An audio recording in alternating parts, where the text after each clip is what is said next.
दोस्तों अब हम बात करने वाले हैं सर्कुलर नंबर 215 की। सर्कुलर नंबर 215 क्लैरिफिकेशन करता है कि जब किसी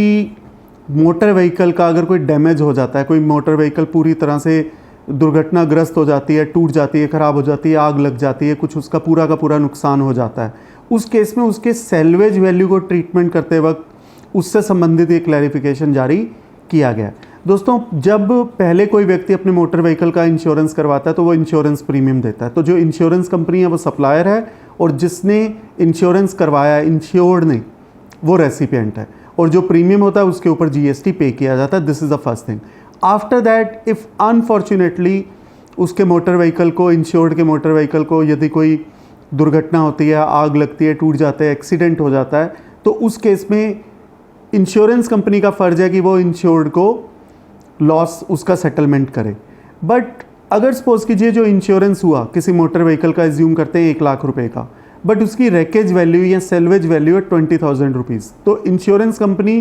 का जो लाइबिलिटी देनी बनती है वो 80,000 रुपीज़ बनती है, क्योंकि 20,000 की अभी भी वैल्यू उस गाड़ी की है जो उसकी सेल्वेज वैल्यू है या रैकेज वैल्यू है, जो कि डिटरमाइन की जाती है असेसर के द्वारा। इन दैट केस 80,000 रुपीज़ तो इंश्योर्ड को दे जाएंगे, पर अभी भी वो मोटर व्हीकल उसी का है। बाद में हो सकता है इंश्योरेंस कंपनी ये भी मदद कर दे इंश्योर्ड को कि कोई बायर ढूंढने में, कोई उसकी प्राइसिंग कर दे, कुछ बता दे, कुछ मिलवा दे, बट तब भी वो सेल मानी जाएगी कि इंश्योर्ड ने थर्ड पार्टी को अपनी मोटर व्हीकल सेल की है, और उस वक्त इंश्योरेंस कंपनी को कोई जीएसटी नहीं देना। बट इन केस एज्यूम करते हैं कि इंश्योरेंस कंपनी ने पूरे 1 लाख रुपए दे दिए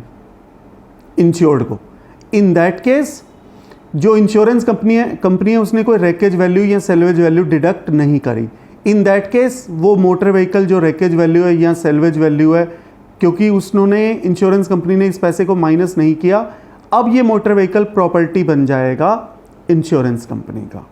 और अगर उसके बाद इंश्योरेंस कंपनी अब अगर इस मोटर व्हीकल को किसी को बेचती है तो वो एक सेपरेट सप्लाई है जिसके ऊपर इंश्योरेंस कंपनी जीएसटी पे करेगी। तो अगर मैं समअप करना चाहूँ तो सीधा सीधा यही आंसर है कि अगर इंश्योरेंस कंपनी जो पैसे देती है वो total declared value minus salvage value तक का क्लेम दे रही है, इन दैट केस कोई जीएसटी इंश्योरेंस कंपनी को नहीं देना। बट अगर इंश्योरेंस कंपनी पूरे पैसे दे रही है और उसके बाद वो मोटर व्हीकल एसेट बन जा रहा है इंश्योरेंस कंपनी का, in that case if insurance company later on sells this motor vehicle to someone else, then this is a case of supply and insurance company is required to pay GST over the said supply। दोस्तों मैं उम्मीद करता हूँ circular number 215 आपको समझ में आ गया होगा। धन्यवाद।